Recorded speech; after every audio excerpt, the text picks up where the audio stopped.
The collapse of the Brown family wasn't about plural marriage. It wasn't about Meri's loneliness or Christine's rebellion or Janelle's fierce independence. It wasn't even about Kody and Robyn's insufferable love bubble. The real story, the one TLC didn't want to tell, was always sitting quietly in the background, watching, waiting, growing up. The kids, they were the ones who saw everything, and eventually they stopped playing along. Hi friends, I'm Olivia, and this is TLC's Sister Wives Secrets, where we don't sugarcoat, we don't spin, and we certainly don't protect fragile egos. If you've been watching this family fall apart in real time and you, like me, are starting to realize the kids are the only ones telling the truth anymore, then pull up a seat. You're not alone. Before we dive deep into the truth, bombs these kids dropped, some on camera, some on social media, and some with just the power of silence. Go ahead and hit that like button, subscribe, and tell me in the comments, which Brown child exposed the biggest truth of all? Was it Gabriel's raw pain, Maddie's distance, Gwendolyn's fire? I want to know. Now let's get real. For over a decade, TLC spoon-fed us this shiny, perfectly packaged image of plural marriage. A loving husband, sister wives who chose this lifestyle, kids raised in faith and unity. Cue the awkward family photos, the coordinated t-shirts, the road trips in overcrowded vans. But behind the scenes, and sometimes right there in front of the camera, the cracks were already showing. You see, Kody always said this was about love, choice, and eternal families. But the kids, especially the ones who grew up and left, have made one thing crystal clear. That dream was never theirs. They didn't buy into the fantasy. They endured it. While the adults played house for the cameras, the children were the quiet witnesses to favoritism, emotional neglect, and the slow erosion of family unity. And as they got older, they began doing the one thing that scared Kody and maybe even TLC the most. They told the truth. Not the polished prayer circle version, the emotional, unscripted, heartbreaking truth that only kids can tell. This isn't a story about a man who lost his wives. It's about a father who lost his children, and a TV network that kept the cameras rolling anyway. Because once the kids stopped pretending, the whole house of cards came tumbling down, and no one, not even Robyn, could spin that. In the beginning, before the chaos, before the betrayals, before COVID blew the whole thing apart, Kody Brown had a very specific brand to maintain. He wasn't just a man with 4 wives. No.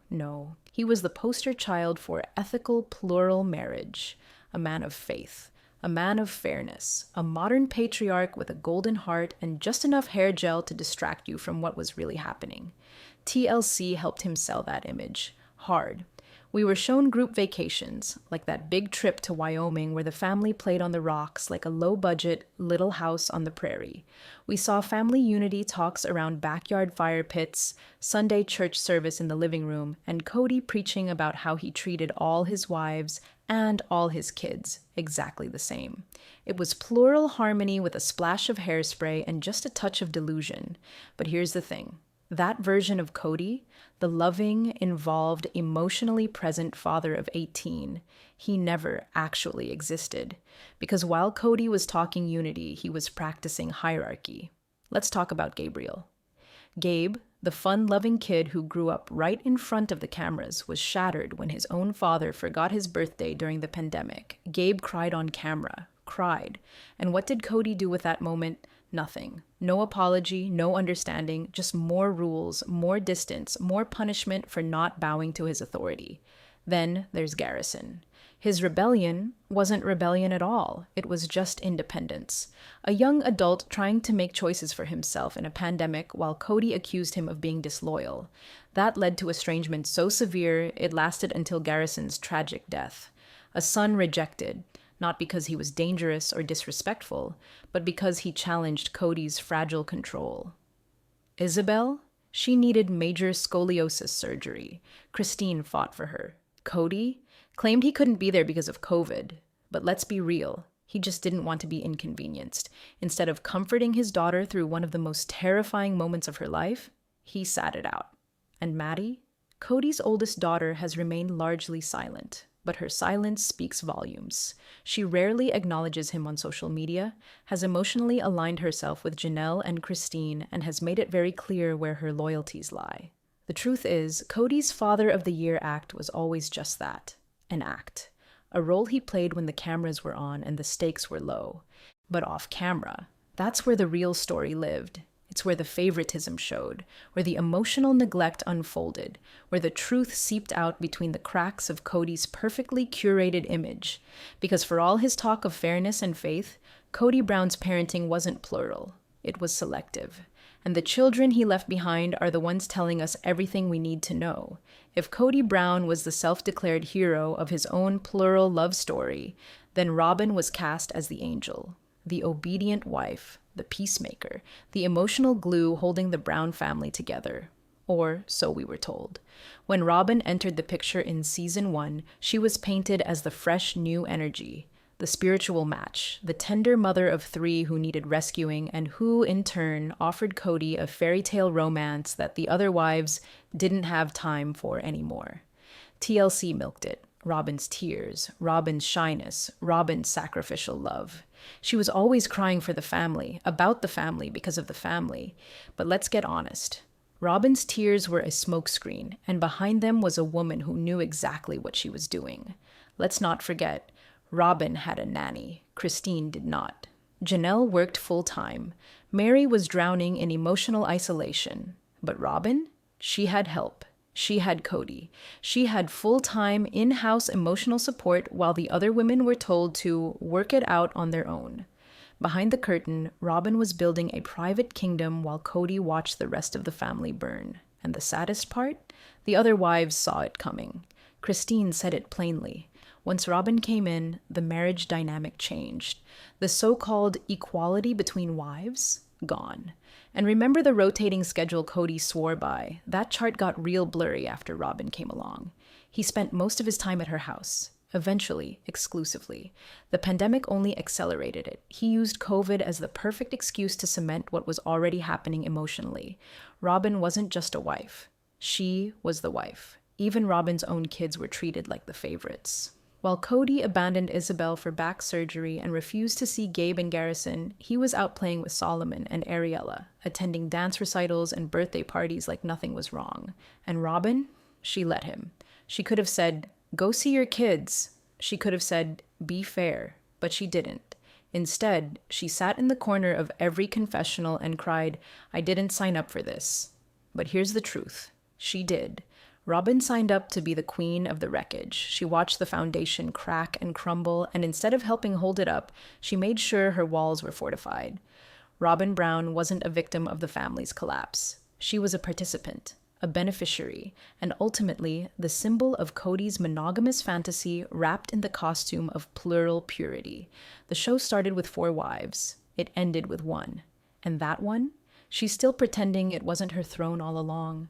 While Kody Brown clung to his narrative of divine patriarchy and Robyn wept for a broken family she quietly inherited, the kids, the real legacy, began to speak. Not on TLC, not in carefully edited sound bites, but on social media, in live streams, in fleeting but damning moments of raw honesty. The Brown children were raised to believe in plural unity. They called each other siblings, not half-siblings. They grew up sharing bedrooms, meals, holidays, and secrets. And for a time, it looked like the dream might live on through them. But it didn't. Because the kids grew up. And they saw. Maddie was the first to walk away, not just from polygamy, but from the ideology that placed her mother's suffering beneath her father's control. She married young, moved east, started her own life, and created a home filled with something she never fully had: consistency. She's spoken gently, but firmly, about her decision to leave the faith. The unspoken subtext? She didn't want her children raised the way she was. Then came Gwendolyn. Openly queer, fiercely intelligent, and totally done with the lies. Her YouTube commentary didn't just expose behind-the-scenes hypocrisy, it stripped away the illusion that Cody was ever a present father. Gwen made it clear she barely knew him. She grew up in a house of women, supported emotionally by Christine and her sisters, while Cody hovered in and out like a guest with too much authority and no real investment. And Paydon, loud, brash, sometimes problematic, still managed to say what many were afraid to. Cody loved Robyn more. He called out the favoritism, the manipulation, and the pain, not always perfectly, but with one brutal takeaway. Their dad wasn't there, not really. Not for birthdays, not for hard conversations, not when it counted. And then there are the silent ones. Gabriel, whose heartbreaking on-camera breakdown during COVID revealed a son aching for his father's love, only to be met with indifference. Garrison, whose strained relationship with Cody turned into estrangement, and whose recent death now casts an even darker shadow on the family's collapse. Logan, the oldest, the one who took on the dad role so often it became second nature. He never spoke out, he simply left. Quietly, entirely. These children saw the cost of patriarchal performance, and they rejected it. Their exodus wasn't dramatic, it was decisive. They walked away not just from Cody, but from the dream he sold. And in doing so, they've become the truest truth tellers of all. Because when your children no longer trust you, when they no longer see you as safe, present, or worth following, your legacy doesn't just end, it unravels. It began with one man, 4 wives, and a dream big enough to challenge American convention. It ends with one man, 1 wife, and a silence so thick you can feel it every time the camera lingers on Kody Brown's face.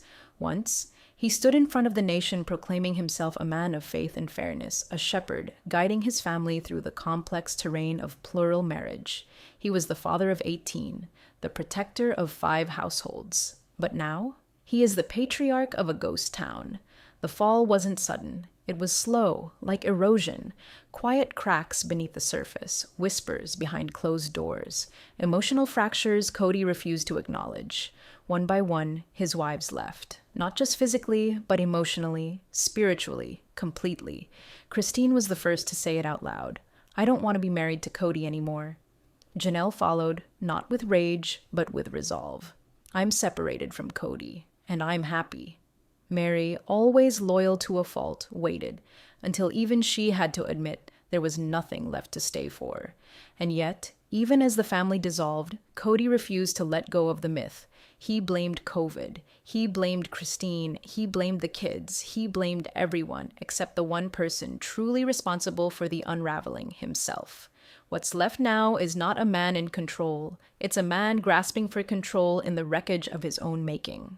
Cody's final storyline is no longer about leadership or legacy. It's about loneliness. A desperate clinging to Robyn, the one wife who stayed, even as the family he built burned to the ground. And Robyn?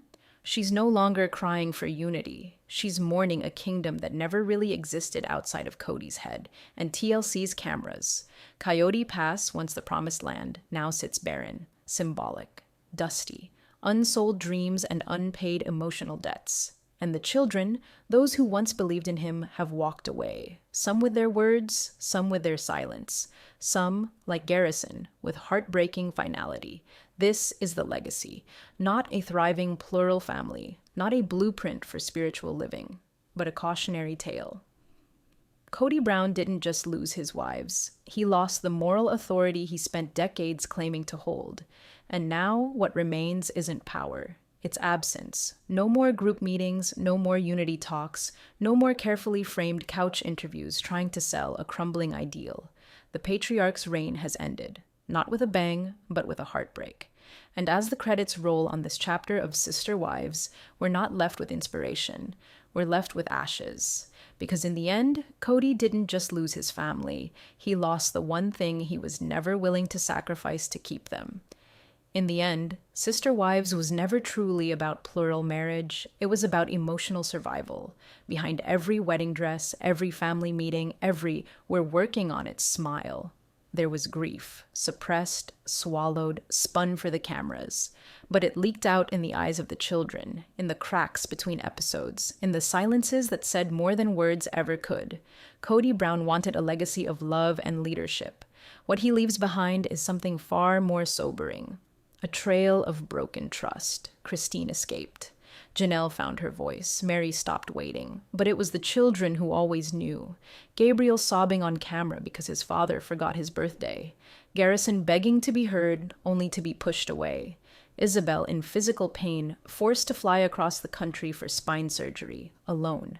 And Maddie, sharp, composed, done, saying quietly, He's just not really part of our lives. That's not just reality TV. That's real.